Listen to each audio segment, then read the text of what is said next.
All right, so it's Monday morning and I'm in San Diego. Rock and roll San Diego was yesterday. I did not run. It's my first DNS ever. I was really sad, but I made the decision to listen to my body. And yeah, I'm out running in San Diego this morning. I got food poisoning.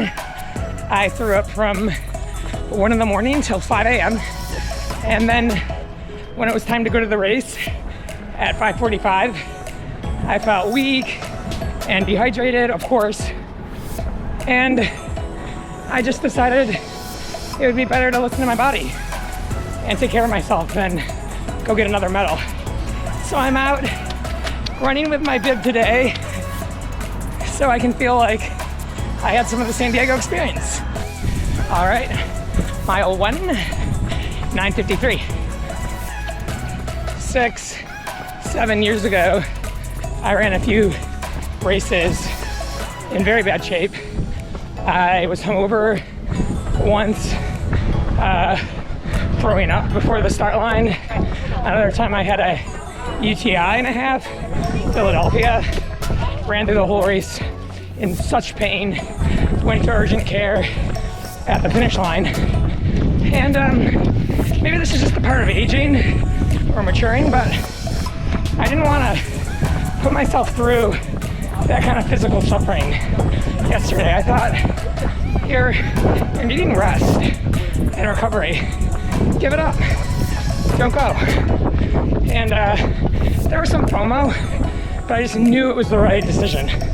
I'm in honor of the race. I think probably one of the hardest things yesterday is that I knew everybody was going to the start line.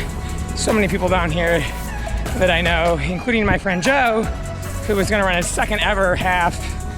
And he ran a 1:35, which is awesome. I wanted to be there for him and support him in that.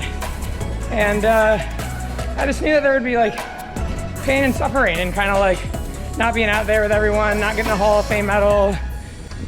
I knew that people would ask me later in the day if I went out, how was your race? Oh, you didn't run, why?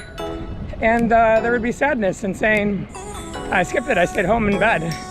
But I also thought there would be more pain and suffering in going through a race course after having completely emptied the entire contents of my stomach and being completely dehydrated. I was like, I'm not gonna run much of this. I'm gonna have to walk.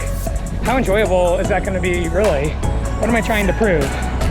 And so yeah, I think as I'm aging, we kind of start to take better care of ourselves and listen to ourselves and say, what do I need? How am I feeling right now? I'm gonna heed that. So even though it was a hard decision, I think it was one that was loving and kind and supportive of me. And sometimes that feels uncomfortable to support ourselves. Mile 2, 11:24. Did some walking to make that last, but just feels good to be out here. I didn't want to leave the city and have this be the first year of like 8 that I came down for a rock and roll San Diego and didn't do any running. So now I can't say that. I am here doing some running. In the book, the 4 agreements, the 4th agreement is always do your best. Your best is gonna look different on different days. When I was younger, I had this mistaken belief that being my best always meant pushing myself and achieving and producing and doing more. And so I would go to work, I'd go to class, I'd go to things when I was sick, when I was really run down on no sleep, and never set a boundary or say, you know, I actually have to skip one of these things so I can take care of myself.